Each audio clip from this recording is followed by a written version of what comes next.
గెలిచిన కౌన్సిలర్లు చైర్మన్లు అందరూ బీఆర్ఎస్ పార్టీకి వెళ్ళిపోయారు.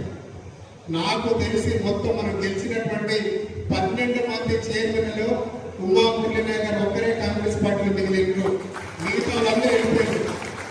అందుకే మనకున్నటువంటి జెండారెడ్డి భరత్చంద్ర రెడ్డి గారు పార్టీకి నిబద్ధతగా ఉండుకుంటూ పార్టీని మోసం చేయని వాళ్ళు కాంగ్రెస్ పార్టీలో ఎమ్మెల్యే సీట్ రావాలని చెప్పేసి నా పేరు ప్రతిపాదించడం జరిగింది. నాకన్నా ఇవ్వాల్సిందే.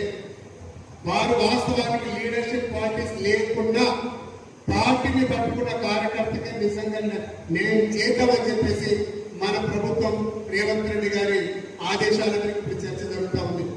ఈ రోజు కేవలం మేమేదో ప్రసంగాలు ఇవ్వడానికి రాలేదు, కేవలం అప్లికేషన్ తీసుకురావడానికి వచ్చినాం.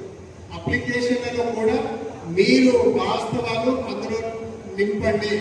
ఎందుకంటే జనార్దన్ రెడ్డి గారి తర్వాత భరత్చంద్ర రెడ్డి గారు దాదాపు 30 సంవత్సరాల పార్టీని పట్టుకున్నారు. ఎవరు కాంగ్రెస్ పార్టీలో ఉన్నారు, ఎవరు పోయి వచ్చిందో అన్ని వాళ్ళకి తెలిసిందే.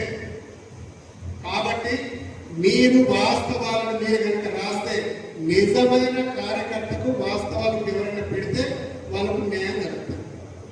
ఏదో పార్టీలు మారే మీరు మారలేదు ఫోటోలతో సహా అన్నీ ఉన్నాయి.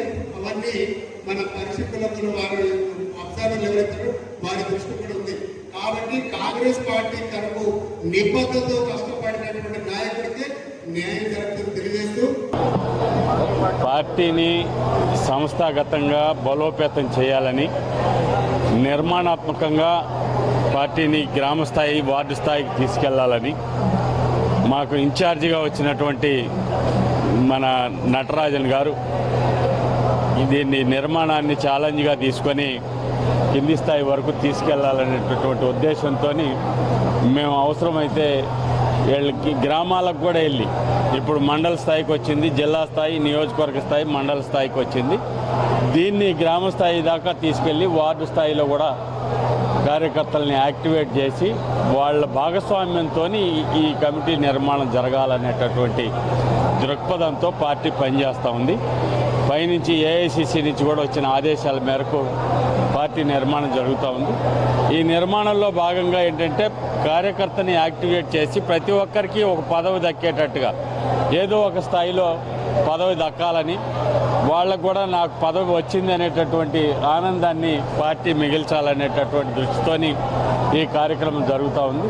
దీనిలో భాగంగా ఇప్పుడు రాష్ట్ర స్థాయిలో జరిగినటువంటి దాని ప్రకారం కింది స్థాయికి తీసుకెళ్తున్నాం, పర్క్యులేట్ చేస్తున్నాం.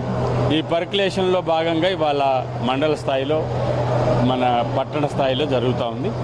ఇది ఖచ్చితంగా 100% నిజమైనటువంటి కార్యకర్తకు పదవి దొరకాలనేటటువంటి ఉద్దేశంతో ఈ కార్యక్రమం చేపట్టడం జరిగింది.